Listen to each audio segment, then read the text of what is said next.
Hello everyone, welcome back हम सबके अपने यूट्यूब चैनल बीएमएस लेक्चर 17 में। तो आज का जो हमारा टॉपिक है ये हम करेंगे शल्य तंत्र का जो हमारा पेपर सेकंड है, उसमें जो चैप्टर 3 है क्रेनियो सेरिब्रल इंजरी। ठीक है, इस वीडियो में मैं आपको कंप्लीट क्रेनियो सेरिब्रल इंजरीज के बारे में पढ़ाऊंगी और जो आपको 10 मार्क्स में पूछा जाए वो भी बताऊंगी। 4 का क्या क्वेश्चन बनता है, 2 का क्या क्वेश्चन बनता है, वो मैं इस वीडियो में आपको बताऊंगी। ठीक है, तो सबसे पहले बात करते हैं इसके अंदर हमें क्या क्या पढ़ना है। तो क्रेनियो सेरेब्रल इंजरी की डेफिनेशन आएगी, एपिडेमियोलॉजी, इटियोलॉजी, मैकेनिज्म पढ़ेंगे, क्या क्या आता है इस इंजरीज में, इंजरीज टू द स्काल्प। ठीक है, एंड ये इसके अंदर हमें सारा पढ़ना है, स्काल्प की, स्कल की और इंजरी टू द ब्रेन आएगी। ठीक है, उसके बाद इसमें इंजरी टू द ब्रेन में भी हमारा आता है, प्राइमरी आता है, सेकेंडरी आता है। और उसके बाद हम पढ़ेंगे इसमें इंट्राक्रेनियल हेमरेज जो कि सब ड्यूरल और एपिड्यूरल आता है। ठीक है, उसके बाद हम इसमें क्लिनिकल एग्जामिनेशन पढ़ेंगे। क्लिनिकल एग्जामिनेशन के बाद हम इसके अंदर इन्वेस्टिगेशन, देन इसका मैनेजमेंट एंड सर्जरी पढ़ेंगे। तो स्टार्ट करते हैं। सबसे पहले क्रेनियो सेरिब्रल इंजरी होता क्या है। देखो, जो क्रेनियल सेरिब्रल इंजरी होती है, ये आपकी हेड इंजरी होता है, मोस्ट कॉमनली कोज होता है ट्रॉमा से। आपको पता ही होगा जितने भी सिर में चोट लगते हैं, ठीक है, सिर में चोट से ही कोई या तो गिरेगा या रोड साइड एक्सीडेंट होते हैं, उन सब की वजह से ही क्या होता है, सिर में चोट लगती है। ठीक है, और डेफिनेशन क्या है इसकी, वही कोई इंजरी आपके ब्रेन में हो जाना या फिर हेड में हो जाना। क्रेनियोसेरेब्रल इंजरी और head injury is a general term to describe any trauma to the head, more specifically to the brain itself. वही है कि हेड में, ब्रेन में चोट लग जाती है। ठीक है, और आपको पता भी होगा मोर देन 300 पर लाख पॉपुलेशन जो है इंडियन सिनेरियो में देखने को मिलती है, इसका डेथ रेट इसका रहता है। ठीक है, और उसके बाद आता है इसका क्या कारण होता है। देखो, ये कारण आपके इंपॉर्टेंट है और नॉर्मल से ही है। आपको अपना थोड़ा माइंड यूज करना है कि सिर में चोट कैसे लगती है। आपको पता होगा रोड साइड एक्सीडेंट में होती है, दूसरा ऊपर से गिरने से, या बर्थ इंजरी के टाइम अगर बच्चे को जैसे गिर जाए, वो फिसल जाए हाथ से, एशॉल्ट के केस में, गन शॉट इंजरी में, या फिर अदर इंक्लूडिंग इंडस्ट्रियल एक्सीडेंट से। अब आता है मैकेनिज्म।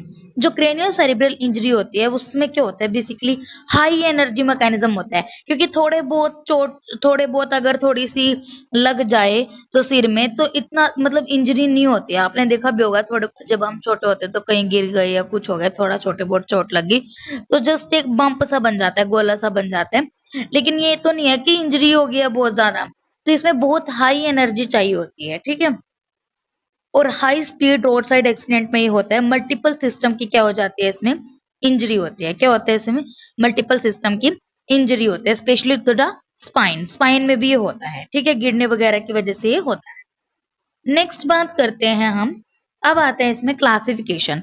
तो आपके पास क्रेनियो सेरिब्रल इंजरी आएगी तो आपको सबसे पहले इसकी डेफिनेशन बता देनी है, एपिडेमियोलॉजी, और इसके अंदर इटियोलॉजी बतानी है, मैकेनिज्म बता देना है। अब इसमें क्लासिफिकेशन में आता है, सबसे पहले आप ऊपर से सोच के देखो, ऊपर से आता है सबसे पहले स्काल्फ का, क्या आएगा, injury to the scalp.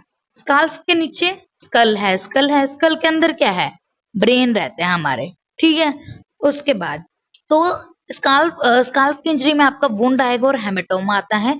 School में आपका फ्रैक्चर ऑफ वॉल्ट और बेस आता है, और इंजरी टू द ब्रेन में आपका प्राइमरी एंड सेकेंडरी आता है। तो सबसे पहले इंजरी टू द स्काल्प पढ़ते हैं। स्काल्प के ना SCALP, इसी से इसकी लेयर्स के नाम बताए हुए हैं। सबसे पहले स्किन, सेकंड नंबर पे कनेक्टिव टिश्यू, ए से आपका एपोन्यूरेसिया गैलिया एपोन्यूरेटिका बोलते हैं, एल से आपका लूज एरियोलर टिश्यू, पी से आपका क्या होता है, पेरियोस्टियम होता है। स्काल्प वुंड की मैं बात करूं, ये क्या होती है, ये वो वुंड होते हैं जो क्या होता है आपका, जिसमें ब्लीडिंग जो होती है वो बहुत ज्यादा होती है। ठीक है, वुंड में क्या होता है, इसमें ब्लीडिंग बहुत ज्यादा होती है, खुद रुकती नहीं है। स्किन और सबक्यूटेनियस और गैलिया एपोनेटा, 3 लेयर्स इसके अंदर इन्वॉल्व होती है। Blood vessels in the soft tissue are held securedly by the subcutaneous connective tissue. वही है जो ब्लड वेसल्स होती हैं, इन्होंने बोला हुआ है कि वो क्या होते हैं, इन the soft tissue, soft tissues में जो ब्लड वेसल्स होती है ना, वो किससे सिक्योरली होल्ड होती हैं, सबक्यूटेनियस कनेक्टिव टिश्यू से।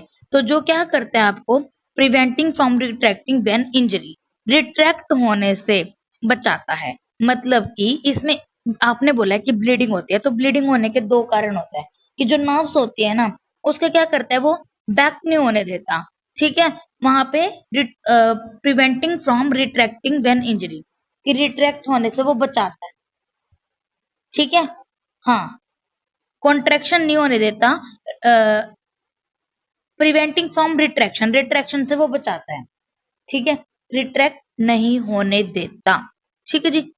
नेक्स्ट आता है आपके पास, मतलब अपने जगह पे नहीं जाने देता, अगर अपनी जगह पे चली गई तो ब्लीडिंग होगी कैसे। ठीक है। नेक्स्ट आता है इसमें, this characteristic can cause significant haemorrhage. और दूसरी बात आती है, मसल जो आपकी गैलिया एपोनेरेटिका से अटैच होती हैं वो क्या होती है, आपकी अपोजिट डायरेक्शन में पुल हो जाती हैं। ठीक है, जो गैलिया एपोनेरेटिका होता है उसमें जो मसल्स लगी हुई होती हैं उससे क्या होता है, अपोजिट डायरेक्शन में वो खींच लेता है, जिसकी वजह से क्या होता है, वही है कि अब कोई दरवाजा है, मैं इधर से उसको खींचूं, इधर से खींचूंगी तो वो खुल जाएगा ना, तो खुल जाएगा तो जितना ज्यादा वो ओपन होगा उतनी ज्यादा उसमें से ब्लीडिंग होगी। तो इसमें दो कारण बता रखे हैं, पहला रीजन ये है कि जो आपके नर्व वेसल्स होते हैं वो प्रिवेंट करता है रिट्रैक्ट होने से, दूसरा आता है जो गैलिया एपोनेटिक में जो मसल्स अटैच होती हैं उनको क्या करता है, वो अपोजिट डायरेक्शन में पुल करता है। ठीक है, जिसकी वजह से ब्लीडिंग उसको ज्यादा होती है। नेक्स्ट बात आती है आपके पास, उस हेमरेज को आपको बचाना कैसे है। एक तो सबसे पहले डायरेक्ट प्रेशर आपको करना है, और रबड़ का टॉर्निकेट आपको बांधना है उस सर्कमफ्रेंस ऑफ हेड पे ब्लीडिंग को रोकने के लिए। ठीक है, और because the vessels of scalp enter through it's periphery, periphery से आता है। नेक्स्ट आता है ओकेजनली स्किन क्लिप्स या सूचर्स आपको करना पड़ेगा, अगर जब आपकी हेमरेज रुक ही ना रही हो तो आपको क्या करना पड़ेगा, सूचर करना पड़ेगा। ठीक है, ये आपका क्या है, वुंड का है। अगर मैं बात करूं हेमेटोमा की, हेमेटोमा में क्या होता है, हेमेटोमा आपने देखा भी होगा, जब हुआ भी होगा किसी ना किसी के साथ, हम तो ऐसे बोलते हैं हमारी भाषा में, मतलब हमारी साइड से ऐसे बोलते हैं कि गोला पड़ गया सिर में। ठीक है, मुझे नहीं पता आप क्या बोलते होंगे, तो हमारी साइड ऐसे बोलते हैं कि सिर में गोला पड़ गया, कहीं पे ठुक ठक जाए हमारा सिर तब हो जाता है। तो scalp haematoma usually occurs flowing and injury at delivery, delivery के टाइम पे ये इंजरी हो सकती है हेड ट्रॉमा के साथ। इसमें क्या होता है, स्कल के बाहरली साइड एक बम्प सा बन जाता है।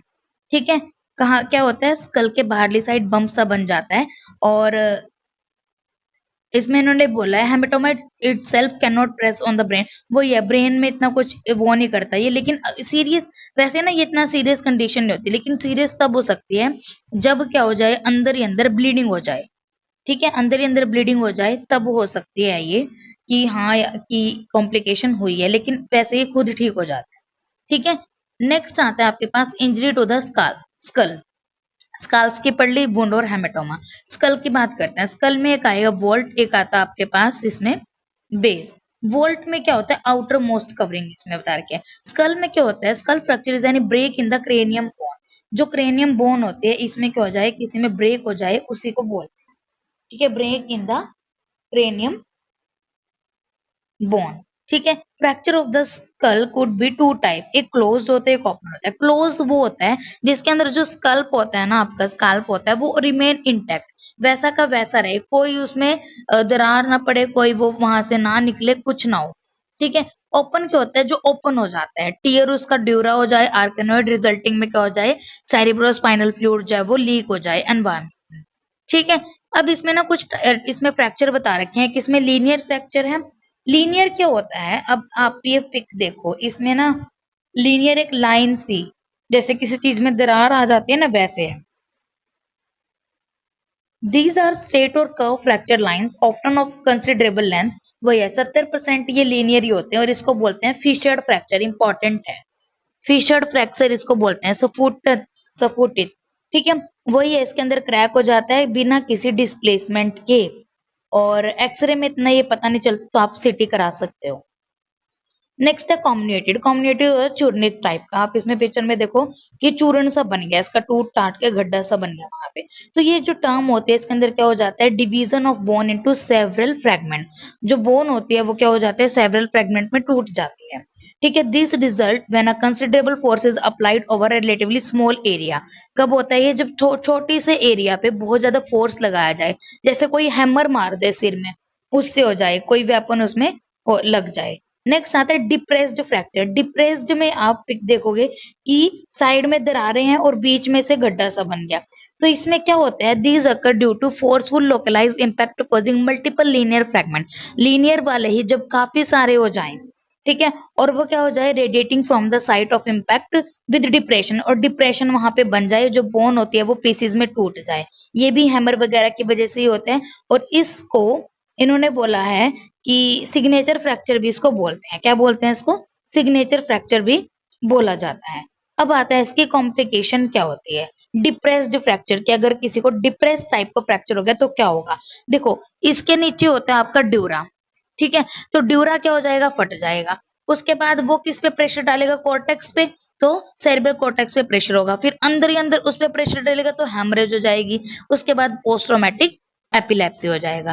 ट्रीटमेंट इसका क्या है, पूरे सिर को पहले तो शेव करा देनी है, उसकी असेस करनी है कहाँ पे उसको इंजरी हुई है, फिर एक्सप्लोरेशन करना है और जो खराब हो गया उसको बाहर निकालो, और आपको जो दब चुका है सिर उसको ऊपर उठाना पड़ेगा। वो कैसे उठाएंगे, बर होल के थ्रू। ये आप मार्क कर लेना, लिखा है ना, in case of depressed fragment, a burr hole is made through adjacent normal skull and an elevator is introduced through a hole।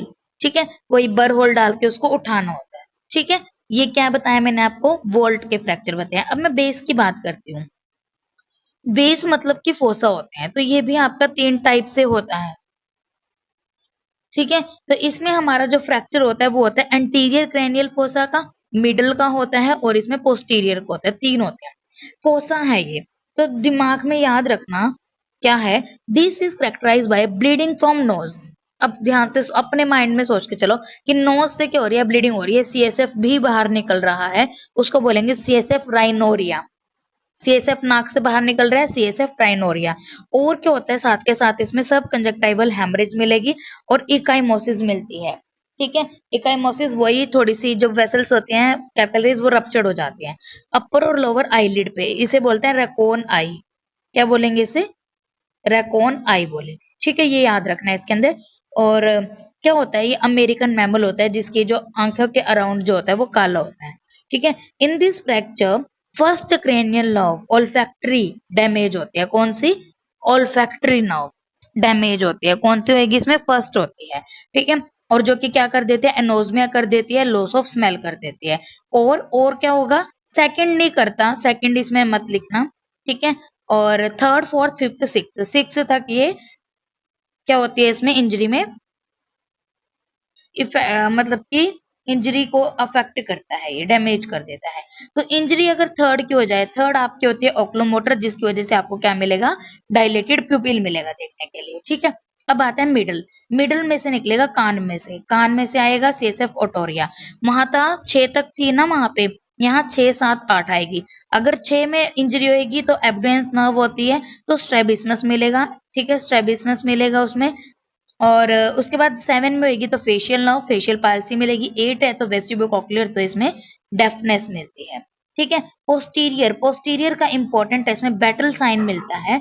इसमें होता क्या है, this is characterized by ecchymosis bruise over mastoid process known as battle sign. Ecchymosis क्या होता है, आपके behind the year मिलता है ये। ठीक है जी, बिहाइंड द ईयर आपको क्या मिलेगा, मेस्टोइड प्रोसेस के पीछे इकाइमोसिस मिलती है, मतलब कि ब्रूइशिंग मिलती है, उसे बोलते हैं बैटल साइन। और ये क्या होता है, देयर में भी इंजरी टू द 9 10 11 नर्व। ठीक है, और उसके बाद हमारा रहता है इसके अंदर ये क्रेनियल नर्व्स हैं। तो क्रेनियल नर्व में आपका आता है सबसे पहले, इसकी ट्रिक है O O O, to touch and feel a velvet give a very amazing happiness. O O O, to touch and feel a velvet give a very amazing happiness। ठीक है, तो O में आता है आपका olfactory, O से हमारा optic आएगा। नेक्स्ट आता है oculomotor, oculomotor then trochlear, then हमारा trigeminal, abdomen, facial, vestibulocochlear, glossopharyngeal and vagus, accessory and hypoglossal nerve होता है। ठीक है, तो ओल्फैक्टरी आएगा, ऑप्टिक आता है, ओक्लोमोटर आता है, trochlear, trigeminal, abdomen, facial nerve, vestibulocochlear, glossopharyngeal, vagus, accessory and hypoglossal आता है।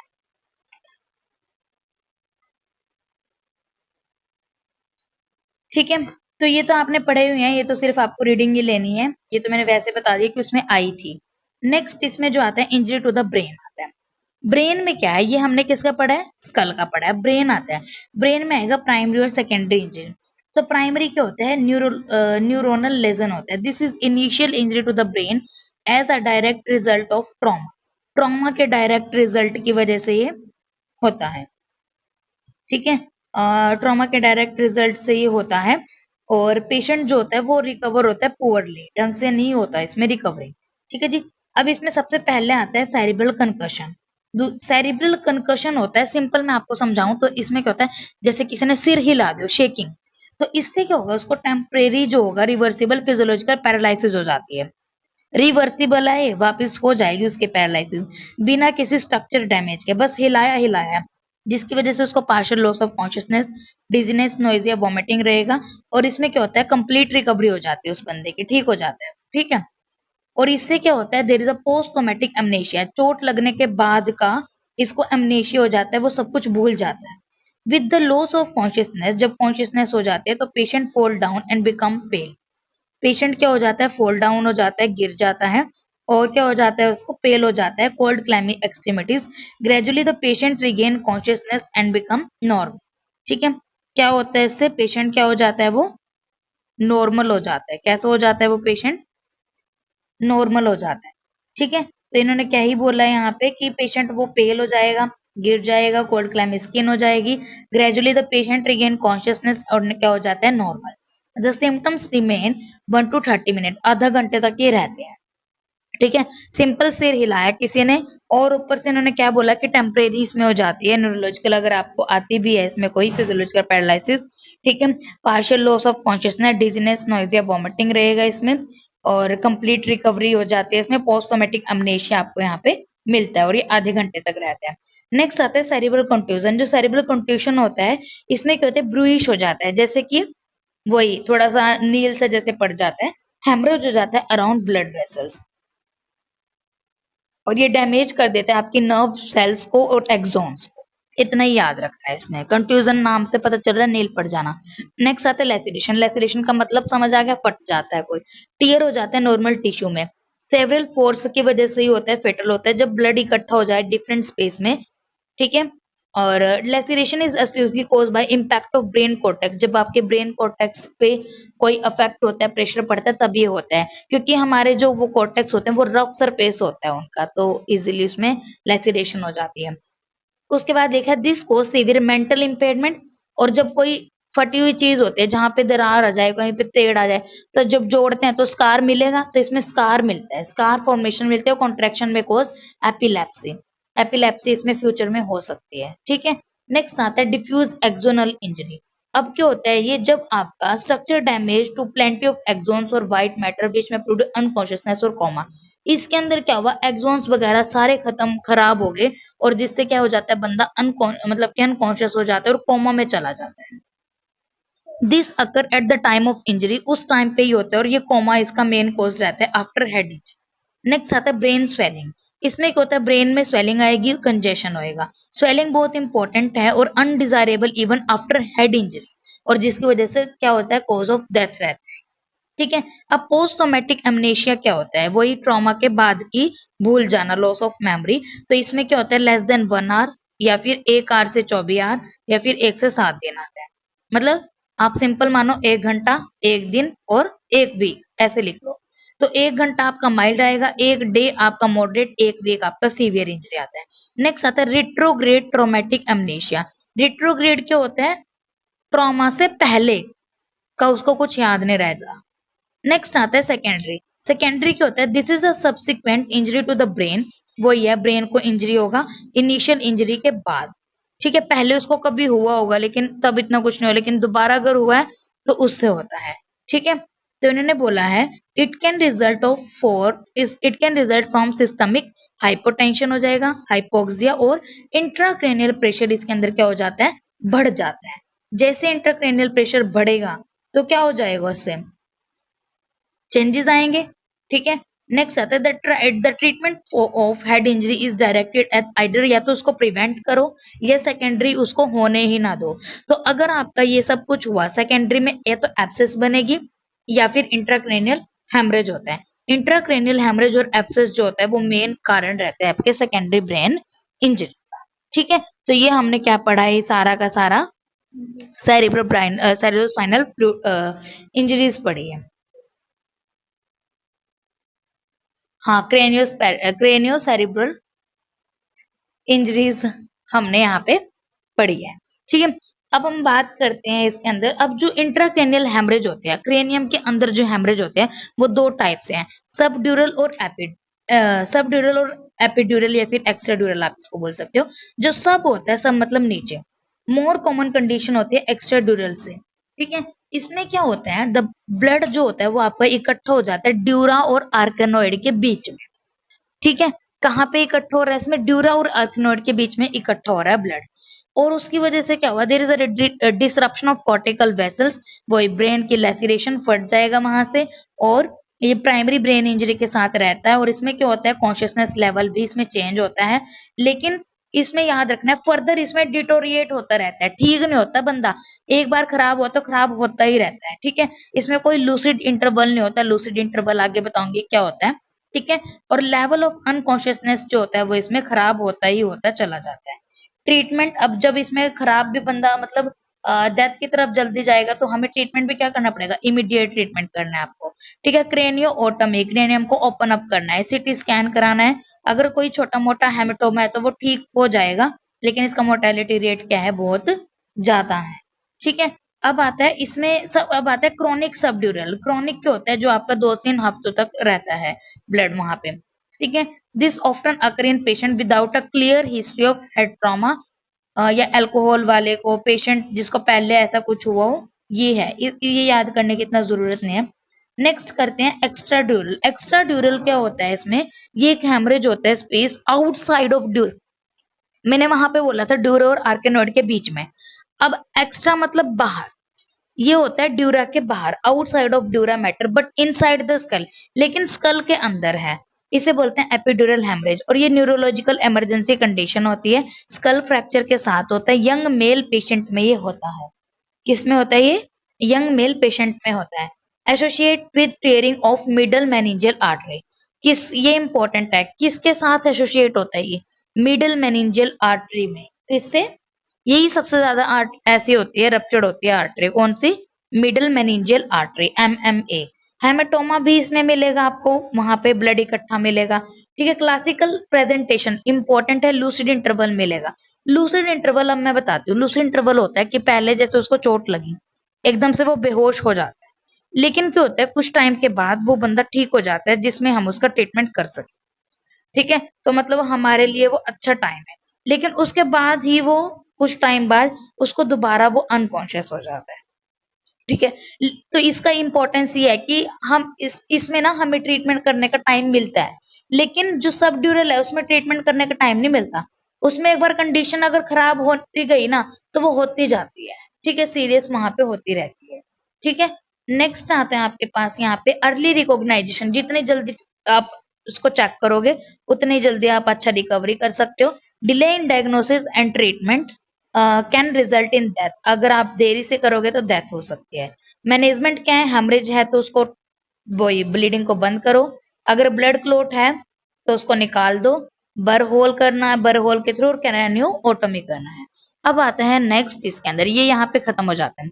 नेक्स्ट आता है क्लिनिकल एग्जामिनेशन। अगर आप क्लिनिकल एग्जामिन करो क्रेनियो सेरिब्रल इंजरीज में तो वो कैसे करना है, सबसे पहले आता है history.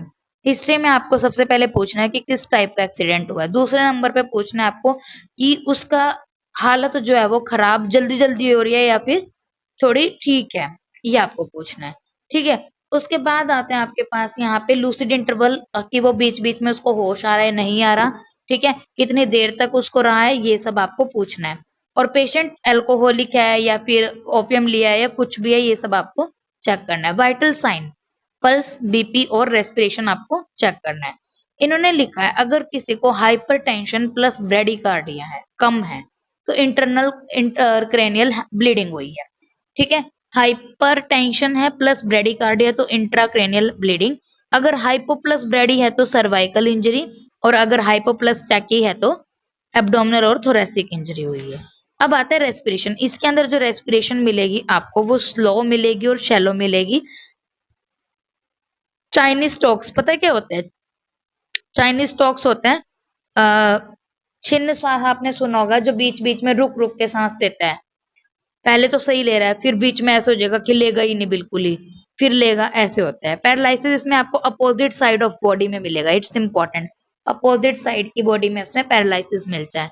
Next temperature obviously increase मिलेगा, और इसमें इन्होंने बोला है कि 1 से 2 डिग्री का डिफरेंस होता है normal side and paralyse side से।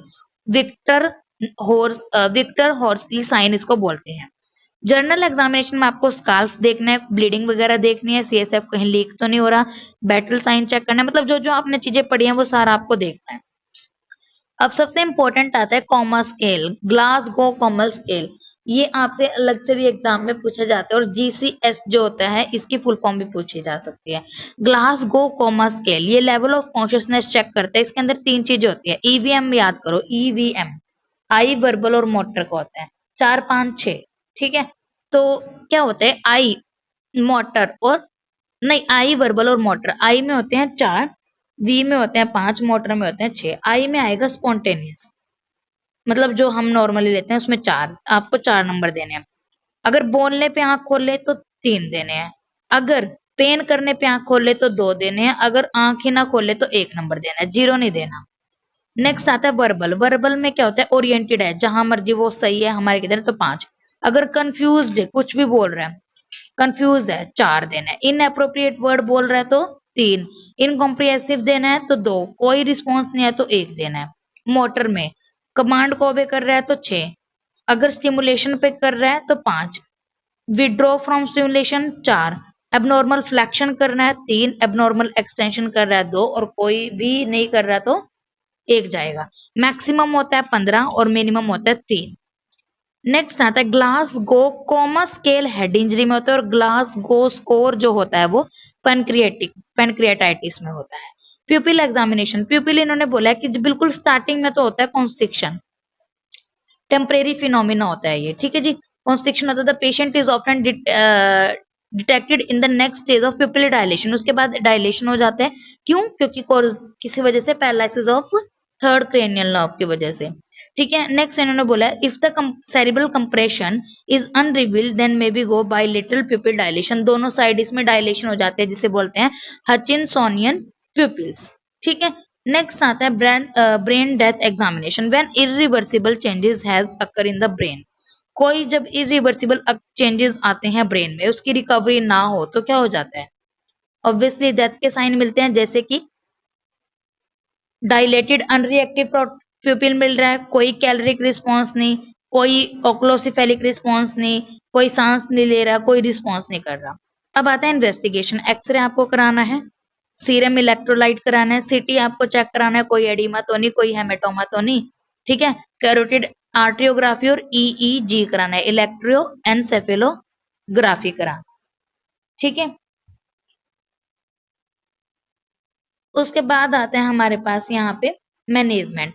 मैनेजमेंट में आता है इंडिकेशन फॉर हॉस्पिटलाइजेशन, हॉस्पिटल कब आपको उसको भेजाना है बंदे को। देखो, स्कल फ्रैक्चर हुआ है, कोई उसका कॉन्शियसनेस अगर अल्टर्ड हुई है, न्यूरोलॉजिकल फोकल स्ट्रेचर्स हैं, या फिर परसिस्टेंट इसमें हेडेक मिले, वॉमिटिंग मिले, सिस्टोलिक हाइपरटेंशन, ब्रेडिकार्डिया ये सब मिले, या फिर अल्कोहल इंटॉक्सिकेशन हो या इंजरी, ब्लीडिंग फ्रॉम ईयर और नोज हो जाए। नेक्स्ट आता है कंजर्वेटिव मैनेजमेंट। कंजर्वेटिव में क्या आता है आपके पास, कंजर्वेटिव में आएगा उसको आईसीयू में रखना पड़ेगा, रिसक्सिटेशन कराना है, फ्लूइड का मैनेजमेंट कराना है, ब्लेडर और बोवल की केयर करनी है। सिस्टोलिक ब्लड प्रेशर आपको लेस मिलेगा, 90 mmHg, PaO2 जो होगा वो 60 से कम मिलेगा। और इसके अंदर आपका फुल न्यूट्रिशन आपको देना है, एंटेरल रूट से, अगर ना उससे जाए तो पेरेंटल रूट से आपको देना। ड्रग्स में सिडेशन अवॉइड करना, डायूरेटिक्स देने हैं जिससे क्या हो जाए, उसका एडिमा रिड्यूस हो जाए। मैनिटोल आपको देना है 20%, और 200 ml IV 8 आरली आपको देने हैं। फ्रूसीमाइड आप दोगे, फ्रूसी एफ से है 4 है, 40 mg देना है, ठीक है, 8 आर। नेक्स्ट आता है एंटी कन्वल्जेंट्स आपको देना है, कार्बामेजेपाइन वगैरह, फिनोबार्बिटल ये देना है। एंटीबायोटिक पेंसिलिन एम्पिसिलिन आएगा, स्टेरॉइड्स में कॉर्टिकोस्टेरॉइड्स आएंगे। सर्जरी एक्सप्लोरेटरी बर होल वही है, it is used to relieve intracranial haemorrhage. क्या हो जाएगा, ये रिलीफ इंट्राक्रेनियल हेमरेज को ठीक करने के लिए किया जाता है। टेक्निक इसमें आएगा कि एंडोट्रैकियल इंट्यूबेशन आप करते हो, एनेस्थीसिया देते हो, पूरे हेड को शेव कराना है, ठीक है, उसको ढक देना है। उसके बाद आता है मोस्ट जो वैल्यूएबल क्लिनिकल साइन आपको यहाँ पे डिटरमाइन करना है, हेमेटोमा चेक करना है। और नेक्स्ट इसमें आपको क्या याद रखना है, first burr hole is placed over the fracture at impact site, जहां पे फ्रैक्चर होगा वहां पे बरहोल आपको फर्स्ट देना है। और इन absence of local signs in the temporal region just above the zygoma, finger breadth anterior to the tragus, and this is the site is extradural haematoma. Vertical, इसमें वर्टिकल इंसिजन देना है टेम्पोरल मसल्स पे, ठीक है। Bleeding from the muscles होंगी तो उसको ligation के थ्रू कंट्रोल करना है। नेक्स्ट इन्होंने बोला periosteum is scraped out, scrape off the temporal bone, और बल होल जो होता है is then drilled under, drill using a Hudson brace और परफोरेटर्स, ठीक है। सिंपल सी बात ये बताऊं कि इसमें क्या होता है, बरहोल करना पड़ता है। बरहोल क्या करेंगे, इंसिजन देंगे, ब्लीडिंग होएगी तो ब्लीडिंग को रोक देंगे, उसके बाद उसमें बरहोल लगा देंगे, और फिर जहां से भी जो भी दिक्कत है उसको ठीक करके बस ठीक कर देते हैं, और ये न्यूरोसर्जन ही करते हैं। नेक्स्ट इसमें बता रखा है क्रेनियो ओटमी ओपन अप कर देते हैं। आयुर्वेद में इसको क्या बोला है, आयुर्वेद में इन्होंने बोला है कि कपाल अस्थि के भिन्न भगन होने व संधिच्युत होने पर, कटी के भिन्न भगन होने व संधिच्युत होने पर जगन संधि के उपदिष्ट, कुछ नहीं है, बकवास लिख रखी है। उसके उसके बाद इन्होंने यहाँ पे बोला है कपाल अस्थि में अगर संधि भग्न हो जाए, या ललाट में चूर्णित भग्न हो जाए, या दोनों स्तना के मध्य में, या शंख पृष्ठ और मूर्धनि पे हो जाए तो असाध्य समझना चाहिए। इंपॉर्टेंट ये है, इसमें बालवर्ती का यूज करते हैं। अगर सिर में शल्य को निकाल कर ना बालवर्ती डालते हैं, मतलब बालों का एक गुच्छा बना के उसमें डाल देते हैं, फिर एक एक बाल को निकालते हैं जिससे वो हीलिंग होती रहे उसकी, ठीक है जी। और उसके बाद मधु और घृत रखकर व्रण बंधन करना चाहिए 1 हफ्ते तक, और 1 हफ्ते तक उसको घी करवाना, घी पिलाना चाहिए, ठीक है। चिकित्सा में जो लोकापचरण करना है आपको, रक्तमोक्षण, सिरोधारा, बस्ती चिकित्सा, औषधि में मूत्र शोथर और मेध्य औषध देने हैं, ठीक है। और यहाँ पे ये पूरा का पूरा चैप्टर कंप्लीट हो गया। अगर आपके इसमें कोई डाउट है तो मुझे कमेंट कर देना। जिसने मेरे चैनल को अब तक सब्सक्राइब नहीं किया तो please subscribe my channel, like share comment on my video, and thank you so much for watching my video.